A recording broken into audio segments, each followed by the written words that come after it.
¿Cómo estáis? ¿Estáis? Estáis apagados. ¿Habéis oído de terror y miedo?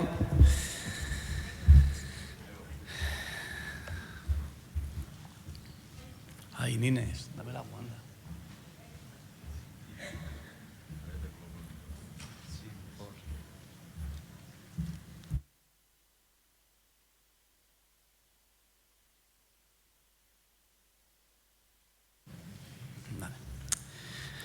Muy bien, pues esta mañana me toca a mí. Llevo un tiempo pues pensando, meditando en esta palabra y pues creo que no es casualidad. Elías dice que iba a compartir a los jóvenes acerca de este tema. Javi la semana pasada tocó también algún punto que voy a tocar. Le dije que si me había copiado los apuntes y me dijo que más bien no, más bien yo le iba a copiar a él, y es la verdad.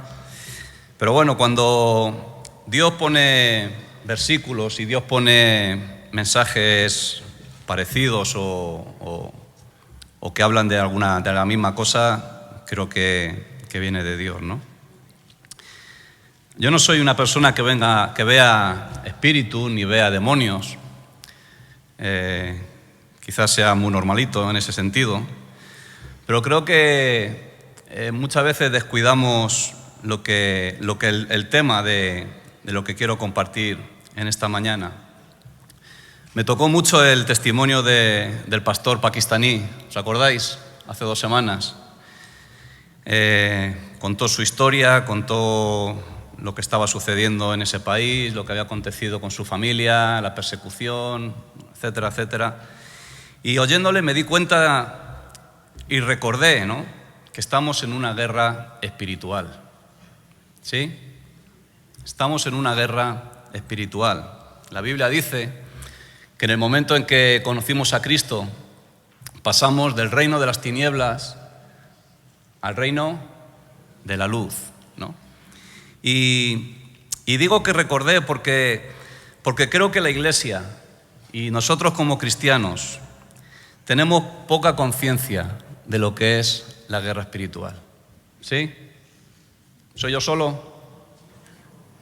Creo que tenemos poca conciencia de lo que es esto, ¿no?, de la guerra espiritual. Todo comenzó antes de la fundación de este mundo. El primer pecado no fue el de Adán y Eva, cuando desobedecieron a Dios, cuando comieron el fruto del árbol, ¿no? La guerra espiritual comenzó antes de la fundación de este mundo. La rebelión y el orgullo de un ángel que quiso ser como Dios. En Isaías capítulo 14, vamos para allá por favor. Isaías 14.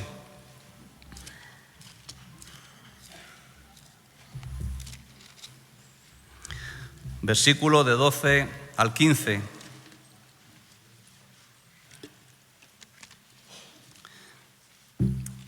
Vemos el origen, el inicio de esa guerra espiritual. Isaías capítulo 14, versículo 12 al 15. Dice: ¿Cómo caíste del cielo, oh lucero, hijo de la mañana? Cortado fuiste por tierra, tú que debilitabas a las naciones, tú que decías en tu corazón: subiré al cielo en lo alto, junto a las estrellas de Dios. Levantaré mi trono y en el monte del testimonio me sentaré a los lados del norte. Sobre las alturas de las nubes subiré y seré semejante al Altísimo. Mas tú, derribado eres hasta el Seol, a los lados del abismo. Sobre las alturas de las nubes subiré y seré semejante al Altísimo. Lucero, el ángel de luz, aquel que estaba al lado de Dios, en la presencia de Dios, aquel que llevaba la alabanza, dice que quería ser como Dios. Dios le expulsó, se llevó 1/3 de los ángeles y ahí empieza lo que es llamada la guerra espiritual. Una guerra que va a durar toda nuestra vida, desde que nacemos de nuevo hasta que partamos con Jesús.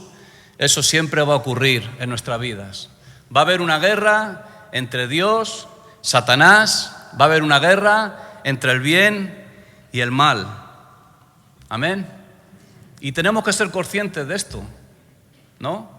Vivimos en este mundo, estamos aquí, todo muy bien en la iglesia, pero ahí fuera, encima de nuestras cabezas, hay una guerra, hay una batalla. Yo siempre digo que la Biblia es un libro de guerra. Habla de Jesús, Jesús es amor, Jesús es perdón, Jesús sacrificó su vida por todos nosotros, somos salvos gracias a Él, pero para mí es un libro de guerra. Desde el principio hasta el fin, habla de que Dios quiere restaurar nuestra naturaleza adámica. Dios quiere llevarnos al Edén, a ese jardín donde Adán y Eva podían escuchar la voz audible de Dios, donde dice que Dios andaba en medio de ese huerto, ¿no? Y Satanás quiere destruir la obra de Dios. ¿Qué quiere decir? Juan 10:10, ¿qué dice? El ladrón viene para robar, matar y destruir. Esa es la labor de Satanás. Esa es la labor de Satanás. Dios quiere robarte, Dios quiere matarte y Dios quiere destruirte. Pero no termina el versículo, dice más Jesús ha venido para darnos vida y vida en abundancia. Esta es la guerra espiritual, ¿no? Esto es lo que tenemos que ser conscientes de ello. Somos cristianos, vivimos bajo la bendición de Dios, Dios está con nosotros, Dios nos bendice, Dios ha hecho cosas maravillosas con nosotros, ¿pero qué? Hay un enemigo que quiere robar y quiere matar todo lo bueno, todas las bendiciones que Dios nos ha dado. Pablo utilizaba un vocabulario militar. Dice que somos una milicia, que fuéramos buenos soldados de Cristo, que nos vistiéramos de toda la armadura de Dios. Pablo sabía perfectamente, era consciente de lo que era esta guerra espiritual. La mayoría de sus cartas, ¿dónde las escribió? ¿Dónde las escribió? En la cárcel. Él fue preso, ¿por qué? Por seguir a Jesús. Él fue preso por predicar la palabra. Él fue preso por hacer milagros, señales y prodigios. ¿Qué malo había en eso? Satanás le puso en la cárcel. Uno de los engaños de Satanás es hacernos pensar que Él no existe, ¿no? O que Él está ocupado en otras cosas. Bueno, yo soy un betelito, no soy muy importante, ¿no? Soy un exdrogadicto, soy un exalcohólico, soy un ex, ¿no? Yo no soy nada, ¿no? Ese es uno de los engaños que Satanás quiere hacernos pensar, que Él no existe o que está centrado en otras cosas. A veces decimos que no somos de este mundo, pero vivimos en este mundo, ¿no? Trabajamos, hacemos negocios, buscamos cómo gastar nuestro tiempo en ocio, compramos cosas para satisfacer nuestras necesidades físicas y todo eso está bien, ¿no?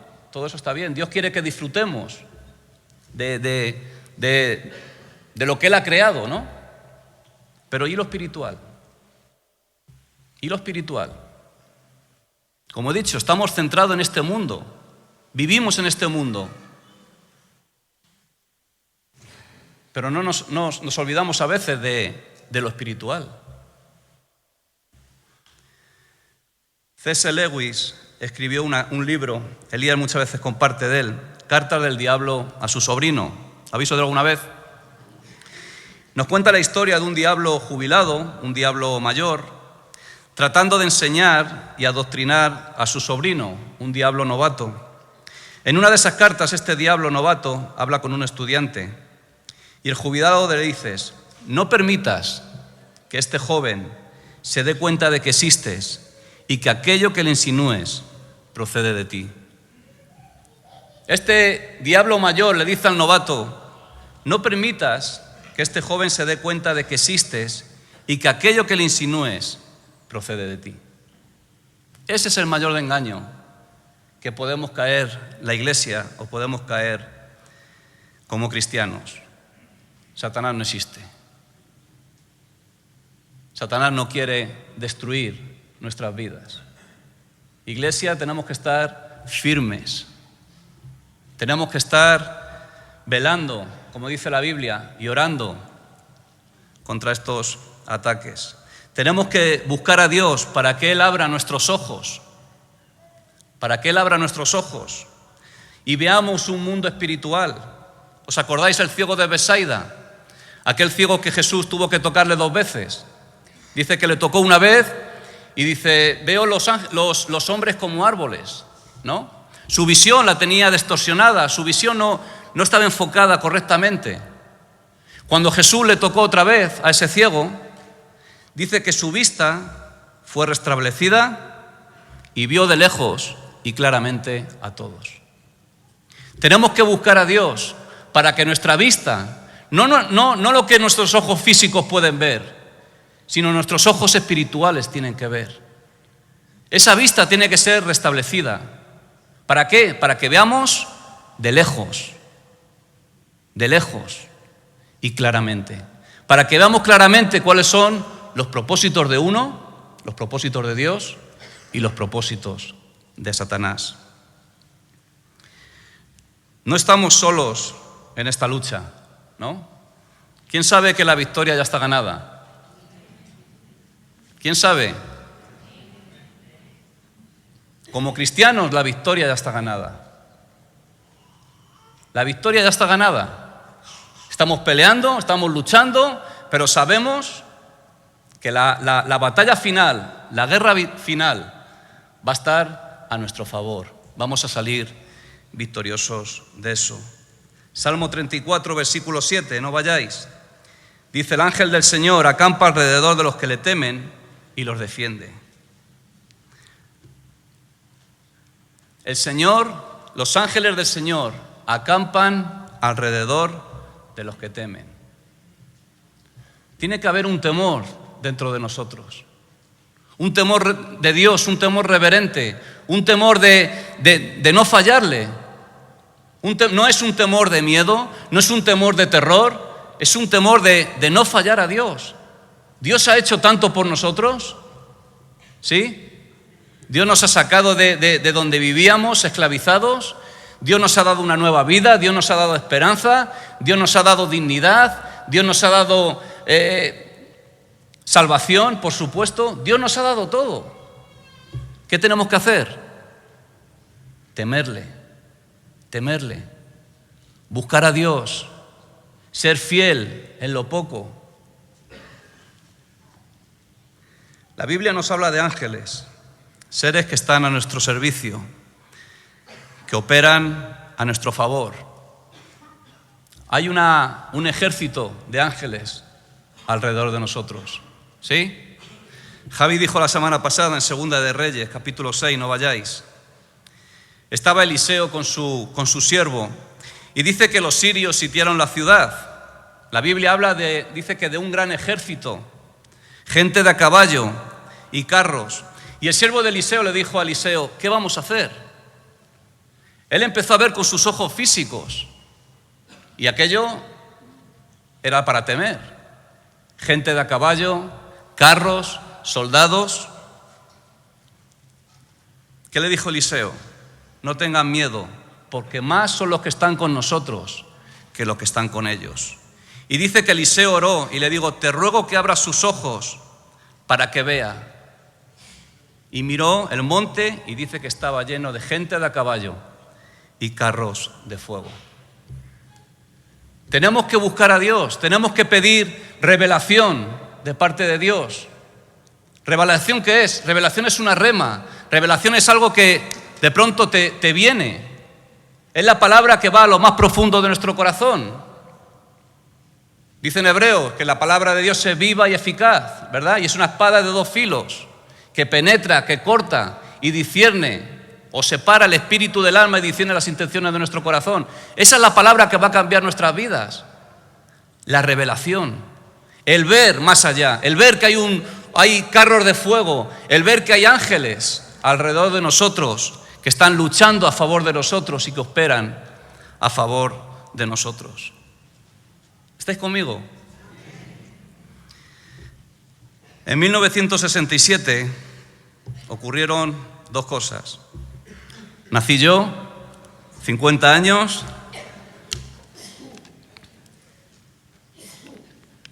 dice mi hermano que ya vienen todos seguidos ahora. Pero ocurrió otro evento, ocurrió la Guerra de los 6 días. ¿Habéis escuchado? La Guerra de los 6 días. Fue una guerra entre Israel y una coalición de países árabes. No sé si falta alguno, pero estaba Egipto, Irak, Siria, Jordania. Dice que solamente el ejército de Egipto tenían 1000 tanques y 100.000 soldados. Todos conocemos la historia que milagrosamente en 6 días Israel acabó con esta guerra de esta coalición de países árabes. Más tarde, soldados israelitas dieron testimonio que decían que por las noches eran visitados por ángeles. Soldados israelíes daban testimonio que en medio de la batalla eran visitados por ángeles. Pero no queda ahí. Dice que soldados árabes empezaron a desertar, empezaron a dejar los camiones, empezaron a dejar los tanques, empezaron a dejar los carros de combate en medio del desierto. Porque ¿sabes qué vieron? Vieron ángeles y carros de fuego. Israelitas vieron ángeles operando a su favor. Soldados árabes dice que vieron ángeles y carros de fuego. Estamos en una guerra. Tenemos que coger nuestras armas. Tenemos que prepararnos para la batalla. El título de este mensaje es Cristianos a las armas. ¿Sí? ¿Sí? ¿Somos guerreros? ¿Somos soldados? ¿O qué somos? No le voy a decir.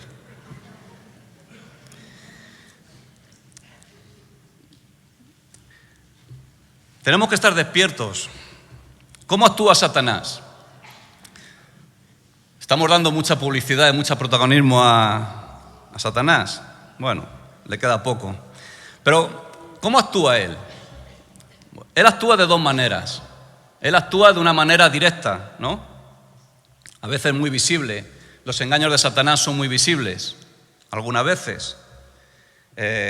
Podemos solamente con el discernimiento podemos tomar la decisión correcta. Este pastor pakistaní habló de cómo estaba la situación en su país, ¿no?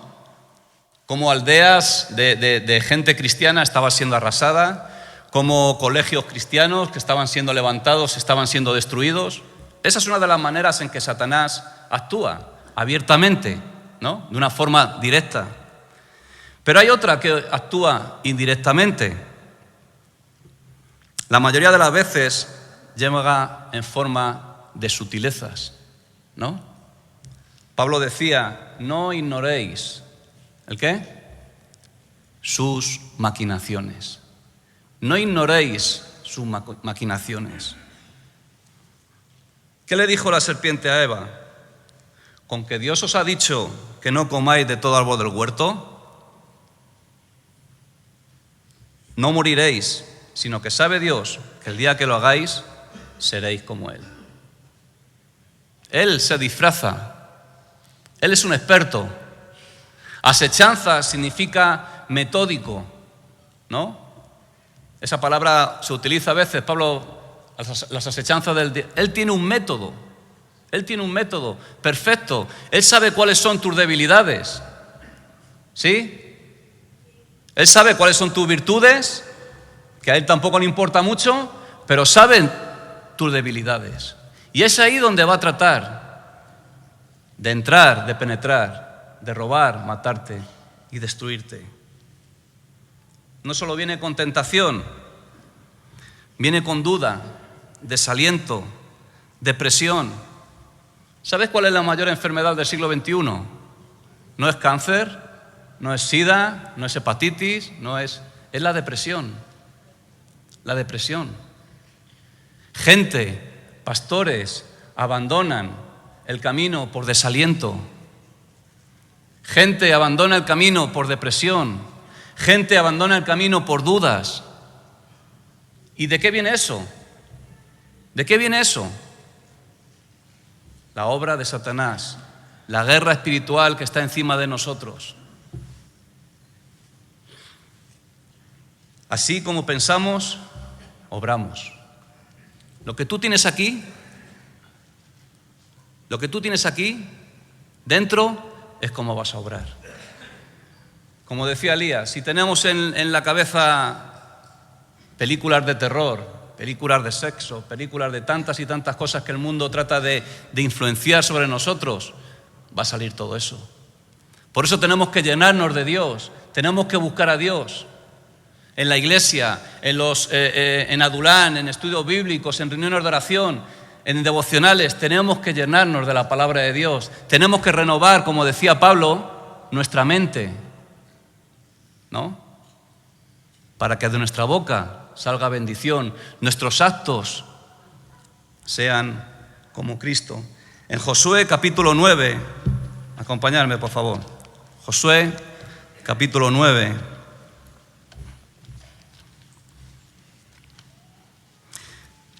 Encontramos un pasaje que habla acerca de esto.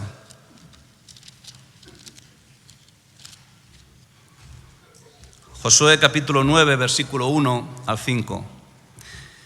Se titula La astucia de los gabaonitas.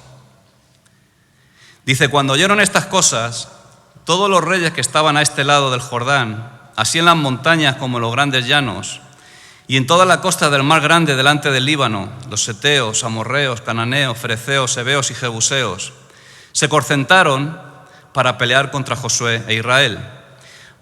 Mas los moradores de Gabaón, cuando oyeron lo que Josué había hecho a Jericó y a Jai, usaron de astucia. Pues fueron y se fingieron embajadores y tomaron sacos viejos sobre sus asnos y cueros viejos de vino rotos y remendados, y zapatos viejos y recosidos en sus pies, con vestidos viejos sobre sí, y todo el pan que traían por el camino era seco y mohoso. Israel tenía que conquistar la tierra prometida, ¿no? ¿Cuál fue el mandato de Dios a Josué? Cuando entréis a la tierra prometida, ¿qué tenéis que hacer? Tenéis que acabar con todos los pueblos paganos, todos los pueblos de Canaán, tenéis que arrasar con ellos. ¿Por qué? Porque fue el problema de Israel. Sucesivamente, si lo vemos en la historia de Israel, ¿cuál fue el problema de ellos? Que empezaron a juntarse con todos estos pueblos, empezaron a adquirir su idolatría, sus adoraciones a falsos dioses, y todo eso le llevó ¿a dónde? Vez tras vez fueron llevados en cautiverio. Dios les dijo esto: tenéis que arrasar con todo, tenéis que destruir todo. Dice en el primer versículo: cuando oyeron estas cosas, ¿qué habían oído? Habían oído que sobrenaturalmente Dios había destruido las murallas de Jericó, ¿no? Conocemos la historia. Algo milagroso, algo sobrenatural. Humanamente esa ciudad era imposible de conquistar. Todos conocemos lo que pasó, pero esos muros, dice, que cayeron. ¿Qué más oyeron? Oyeron que por medio de 2 emboscadas, el ejército de Jai, mucho más numeroso que ellos, fueron derrotados. Ahora, dice que unos pueblos decidieron juntarse y pelear contra Dios y contra Israel, pero dice que los moradores de Gabaón, en el versículo 4, ¿qué dice? Usaron de astucia. Usaron de astucia. Ellos no quisieron pelear contra Israel. ¿Por qué? Porque sabían que iban a perder, sabían que Dios estaba con ellos, sabían lo que había pasado en Jericó, ¿no? Gabaón estaba gobernado por hombres ancianos, sabios, que conocían la ley, que sabían perfectamente que no ganarían a Israel. ¿Cuál fue la astucia que usaron ellos? Pues dice: mira, vamos a fingir que venimos de tierras lejanas, que venimos más allá del Jordán, que no pertenecemos a la tierra de Canaán. ¿Y cómo hicieron? Se vistieron de ropas viejas, ropas rotas, calzado roto, odres rotos. Dice que el pan que llevaban estaba podrido, mohoso. ¿Cómo se presentaron ante Israel? Buscando misericordia. Nosotros no somos de Canaán, nosotros no pertenecemos a esta tierra, nosotros venimos de tierras lejanas. Quizá tocó el corazón a Israel diciendo, bueno, nosotros estuvimos 40 años vagando y andando por el desierto, y tocaron el corazón de los israelitas. Sabemos que a los 3 días se dieron cuenta del engaño, pero ya era tarde. Israel había jurado no matar al pueblo de Gabaón. Gabaón fue como aguijones en su carne. ¿Qué nos dice esto? A veces permitimos pecados en nuestras vidas. ¿Sí? ¿Sí? A veces permitimos pecados. Pues no son muy groseros, no son muy grandes. A veces hacemos alianzas. Mientras que el diablo no me toque, yo voy a vivir una vida cristiana a mi manera. ¿Cuántas veces hacemos eso o hemos oído? Es que Dios me pide muchas cosas. Dios me pide sacrificio y no estoy dispuesto. Dios me pide obediencia y es que me cuesta mucho obedecer. Pero yo soy cristiano, yo vengo los domingos a la iglesia y leo la Biblia. Yo, mientras que Dios no me pida mucho, yo voy a servirle, ¿no? A veces hacemos alianzas. Dejamos que los valores de este mundo entren en la iglesia y entren en nosotros. ¿Y sabes qué pasa con esto? Que nuestras vidas cristianas se hacen mediocres. ¿Os ha pasado eso? Yo muchas veces digo, mi vida cristiana es mediocre, porque me dejo influenciar sin querer, no digo que queramos, sino sin querer. Vivimos en este mundo, estamos bombardeados, como dice Elías, ¿no? Los jóvenes, con el móvil todo el rato, pum pum, los niños con el móvil, ya me tiene harto, mi hijo pequeño me tiene ya harto con el móvil. Y las películas y los videojuegos, y bueno, lo que ha dicho él, ¿no? Los valores de este mundo, los principios de este mundo están entrando en la iglesia, están entrando en los cristianos.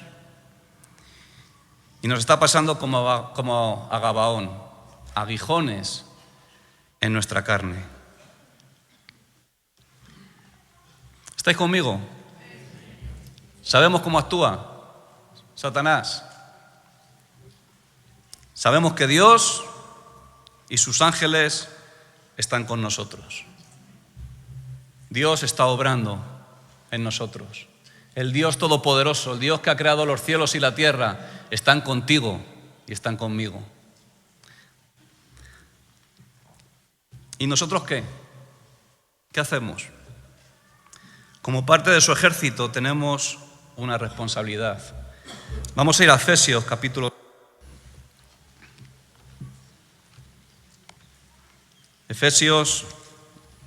6.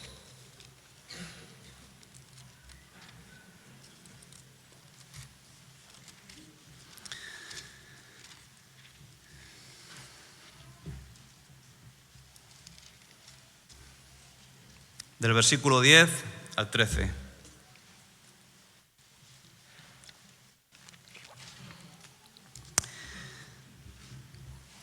Dios está con nosotros.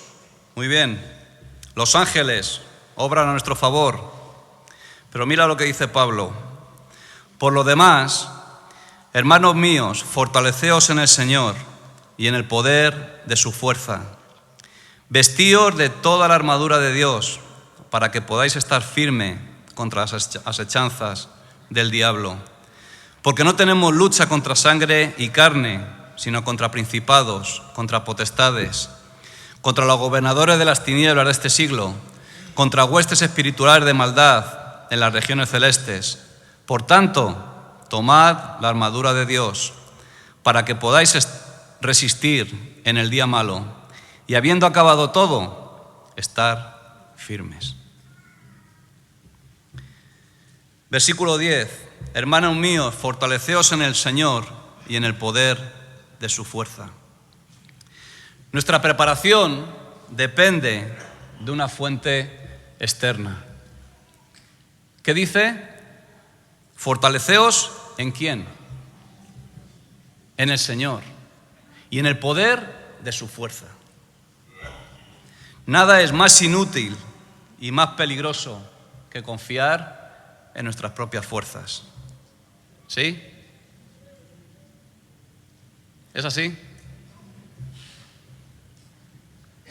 Tenemos que entender que el poder de Dios es suficiente y no necesitamos de nada más. El poder de Dios es suficiente y tenemos que pensar cómo hacemos las cosas. Betel, aparte de iglesia, es un centro de rehabilitación y muchos de los problemas que encontramos en los chicos y las chicas es que todo queremos hacerlo. ¿Por qué? Por nuestras fuerzas. Somos demasiado inteligentes, somos demasiado sabios en nuestra propia opinión, ¿no? Queremos hacer las cosas a nuestra manera y así nos va. ¿Cuánta gente viene al centro repetidos? Vez tras vez, vez tras vez, vez tras vez. Yo también era uno de esos. Yo entré en Betel no sé cuántas, pero me da vergüenza decirlas, pero entré muchas veces. Y muchas veces me iba y muchas veces quería hacer las cosas a mi manera hasta que Dios vino a mi vida y me mostró que sin Él estábamos perdidos. Jesús en Juan 15, ¿qué dice? Yo soy la vid, vosotros los pámpanos. Separados de mí, permaneced en mí, porque separados de mí nada podéis hacer. Y es verdad. Decían a Juan el Bautista que es necesario que Él crezca y que nosotros menguemos. Tenemos que hacernos pequeños para que Jesús crezca. ¿Por qué Jesús empezó el Sermón del Monte con las bienaventuranzas? Y la primera bienaventuranza creo que es, o relata el carácter que tiene que tener un cristiano. ¿Cuál era la primera bienaventuranza? Bienaventurados los pobres de espíritu, porque de ellos es el reino de los cielos. Estamos hablando de un reino, el reino de las tinieblas y el reino de la luz. ¿Cómo vamos a estar en el reino de la luz? ¿Qué dice? Bienaventurados los pobres de espíritu. ¿Y qué significa los pobres de espíritu? Pobres de espíritu no es estar sin dinero, pobres de espíritu no es vivir en malas condiciones. Pobres de espíritu es personas humildes, sencillas. ¿Qué significa la humildad? Significa depender de Dios, depender de Dios. Fortaleceos en el Señor y en el poder de su fuerza. Zacarías dijo, no es con espada ni con fuerza, sino con mi espíritu. Deberíamos un poco cuando estamos en pruebas, cuando viene duda a nosotros, deberíamos de enseñarle a Satanás lo que Dios ha hecho en nosotros, el poder que Dios ha hecho en nosotros. Me viene a la mente ahora un pasaje en Josué también. ¿Os acordáis cuando los reyes del sur, me parece, se metieron en una cueva? Y dice que Josué e Israel fueron allí, los sacaron de la cueva, los mataron y dice que los crucificaron. Los pusieron en una cruz, ¿no? Los expusieron públicamente para que la gente pudiera ver el poder de Dios. Y eso es lo que tenemos que hacer. Cuando vengan dudas, mira, Satanás, el diablo ya me sacó de Egipto. El diablo ya me sacó de la droga, el diablo ya me sacó del alcohol, el diablo me ha dado Dios me ha dado una nueva vida. Eso es lo que tenemos que hacer, exponerlo públicamente, el poder de Dios que Dios ha hecho en nosotros. Cuando pensaba que no iba a tener hijos, Dios me ha dado hijos, incluso nietos. ¿Estáis? Por lo demás, hermanos, fortaleceos en el Señor y en el poder de su fuerza. ¿Quién ha visto la película del Hobbit? En la primera parte un viaje inesperado. Está hablando Gandalf y la reina de los elfos, y ella le pregunta: ¿por qué has escogido al mediano? La reina de los elfos le dice a Gandalf: ¿por qué has escogido al mediano?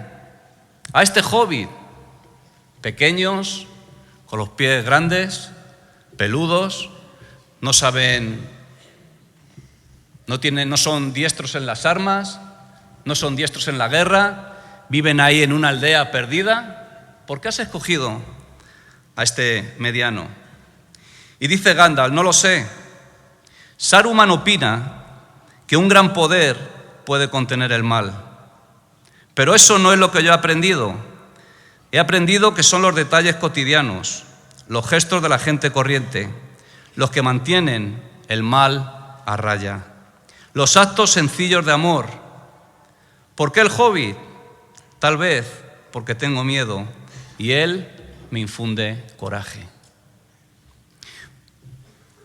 ¿Por qué Dios nos ha escogido a nosotros? Dice Pablo que lo vil y menospreciado escogió Dios, ¿para qué? Para avergonzar a los sabios, para avergonzar a los fuertes. ¿Cómo podemos contener el mal? ¿Cómo podemos acabar con Satanás? ¿Tenemos que ser cristianos superhombres? ¿Tenemos que ser cristianos Spiderman? ¿O cristianos Batman? ¿O superhombres? No. Gente sencilla, gente corriente, gente humilde, que depende de su Dios, que busca a Dios cada día de su vida, que se pone delante de Dios cada día de su vida y le dice a Dios: Señor, mis defectos, mis virtudes, pero yo te quiero servir. Es así como podemos contener el mal a raya. ¿Sí? Muchas veces vemos aquí grandes predicadores y parece que están pasando por lo mismo que tú y que yo. Las mismas dudas que tú tienes, las tienen ellos. Las mismas pruebas que pasan ellos, las pasamos nosotros. Gente humilde, gente sencilla. He puesto aquí: obras espirituales se hacen con hombres y mujeres espirituales. La Biblia está llena de gente ordinaria como tú y como yo. ¿Quién era David? Un pastor olvidado, ¿no? ¿Quién era Gedeón? Un hombre escondido en un lagar, con miedo, temeroso de los madianitas. La Biblia está llena de gente como tú y como yo. Pero ¿sabes qué hicieron? Cosas extraordinarias. ¿Por qué? Porque se fortalecieron en el Señor y en el poder de su fuerza. Eso es lo que tenemos que hacer nosotros. En el 11, vestíos de toda la armadura de Dios. En el original es: vestíos siempre, siempre. Para cada ocasión nos vestimos de forma diferente. Yo tengo un traje y solamente me lo pongo en las bodas. Lo tengo ahí aparcado en el armario y cada vez que hay una boda le saco. Me gusta el traje, pero no soy muy de traje. Para la iglesia nos ponemos algo más o menos bien, ¿no? Para trabajar vamos mal, ¿no? ¿Pero qué dice? Vestíos de la armadura de Dios. ¿Cuándo? Siempre, siempre. La armadura neutraliza los ataques del enemigo, no los elimina. Neutraliza los ataques del enemigo, no los elimina, no acaba con ellos. Por eso debemos de vestirnos siempre. No quitarnos un día el casco, no quitarnos un día la coraza, no quitarnos un día el cinto. Siempre tenemos que vestirnos de toda armadura de Dios. Mi armadura es mía. No te sirve. La armadura no se puede prestar. Lo que yo tengo es para mí. Mi armadura es mía. Tú tienes que buscar tu propia armadura. Tú tienes que vestirte con tu propia armadura de Dios. ¿Os acordáis? También Javi lo contó. La historia de Saúl y David, ¿no? Cuando se presentó David delante de Goliat y Saúl le dijo, espérate que yo soy experto en armas. Era tan experto que no fue él. ¿Y qué le puso la armadura? Le dio una espada, le dio un casco, le dio su escudo. ¿Pero qué dice David? Dice que no podía ni andar. ¿Por qué? Porque esa armadura no era suya, era de Saúl. ¿Qué hizo él? Cogió una honda, 5 piedras, algo que él utilizaba, algo que sabía, algo que él era diestro en eso, y cortó la cabeza al gigante. Vestíos de la armadura de Dios siempre, siempre. Hay que pedir a Dios, cuando nos levantamos y cuando nos acostemos, que Dios guarde nuestros pensamientos. Aún en sueños, que Dios nos proteja, que Dios nos guarde. Pablo sabía perfectamente de lo que hablaba. Él decía, Satanás nos estorbó. Imagínate si Pablo está diciendo esto, que Satanás le estorbó, ¿cuánto más a nosotros? ¿Cuánto más a nosotros? ¿Cuánto más debemos de coger cada mañana y ponernos la armadura de Dios? Abrir la Biblia y leerla y escudriñarla. ¿Cuánto más? Si a Pablo le estorbó, el gran apóstol, imagínate lo que puede hacer con nosotros. En Apocalipsis capítulo 2, no vayáis, el mensaje de Jesús a las 7 iglesias, a la iglesia de Éfeso le dijo, has dejado tu primer amor. Descuidaron su relación con Dios, bajaron los brazos. En definitivas cuentas, dejaron de vestirse la armadura de Dios. Versículo 12. Porque no tenemos lucha contra sangre y carne, sino contra principados, potestades, gobernadores, huestes espirituales de maldad en las regiones celestes, etcétera, etcétera. Es un combate cuerpo a cuerpo. No podemos ganarle, pero sí podemos resistirle. No vayas como un campeón con el pecho abierto porque te la van a dar todas. Conozco gente que conocemos, gente que van con el pecho abierto. Yo voy a comerme al diablo y luego vienen con el rabo entre las patas. No podemos ganar a Satanás. Cuidado, ¿me estás escuchando? No podemos ganar a Satanás, pero sí podemos resistirle. Santiago 4:7, no vayáis, someteos a Dios, resistir al diablo y huirá de vosotros. Jesús estuvo 40 días y 40 noches ayunando en el desierto. Y dice que Satanás vino a tentarle. ¿Qué le dijo? Di a estas piedras que se conviertan en pan. ¿Lo podía haber hecho Jesús? ¿Lo podía haber hecho Jesús? Perfectamente. ¿Pero qué dijo él? No me interesa. No solo de pan vivirá el hombre, sino de toda palabra que sale de la boca de Dios. Le llevó al pináculo del templo y dijo, si eres hijo de Dios, échate abajo. Me puedo echar abajo. Puedo ser aquí un Superman delante de la gente que me vea. ¿Pero qué dijo? No tentarás al Señor tu Dios. Le mostró los reinos del mundo y le dijo, todo esto te daré si postrado me adorares. ¿Qué dijo? Al Señor adorarás y a Él solo servirás. Dice la Biblia, que entonces le dejó y vinieron ángeles y le servían. No podemos ganarle, pero podemos resistirle. El enemigo no puede dañarte si tú no lo permites.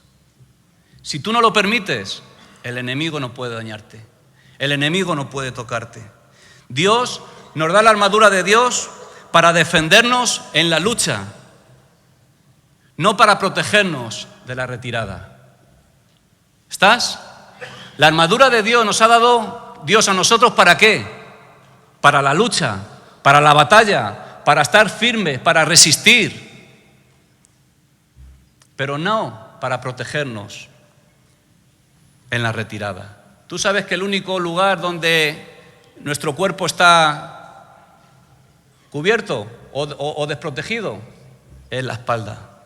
Cuando tú le das la espalda a Satanás, cuando tú cedes, cuando tú huyes, ahí Él va por ti. La vestidura de Dios, la armadura de Dios es para defendernos. Mantente firme y ganarás. Huye y todo estará perdido.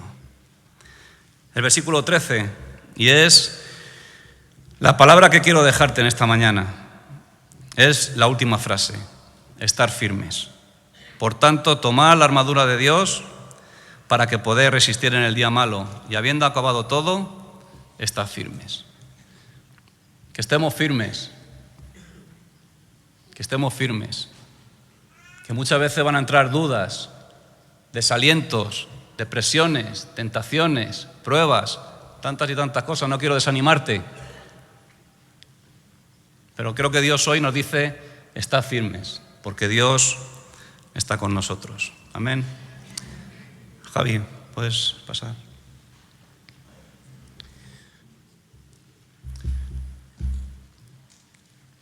Vamos a ponernos de pie.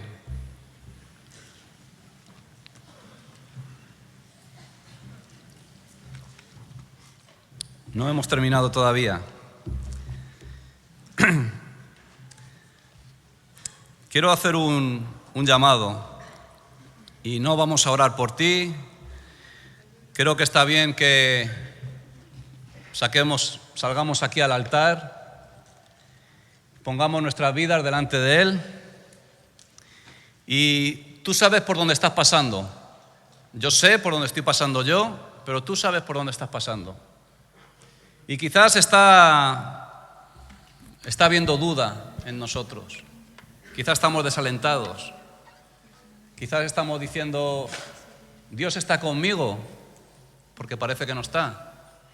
Leo la Biblia y Dios no me habla. O tantas y tantas cosas. Yo creo que Dios nos está diciendo esta mañana estar firmes. Fortaleceos en el Señor y en el poder de su fuerza. Y yo te invito, mientras cantamos, que salgas aquí y pon tu vida delante de Él. Pídele que Dios te ayude en cada circunstancia que estás pasando. Pídele a Él que Dios te ayude. Te voy a dejar 2 versículos. Nahum, capítulo 2, versículo 1 y 2. Dice, subió destruidor contra ti. Guarda la fortaleza. Vigila el camino. Cíñete los lomos. Refuerza mucho tu poder. Porque el Señor restaurará la gloria de Jacob como la gloria de Israel. Porque saqueadores los saquearon y estropearon sus mugrones. Saqueadores. Estamos rodeados de saqueadores que quieren acabar contigo, que quieren acabar conmigo. Pero dice el profeta, guarda la fortaleza. La fortaleza son los pensamientos que vienen a nosotros. Guarda la fortaleza. Vigila el camino. Vigila por donde andas. Y dice, y cíñete los lomos. Vamos a adorar a Dios. Y yo te invito a que pases aquí al frente.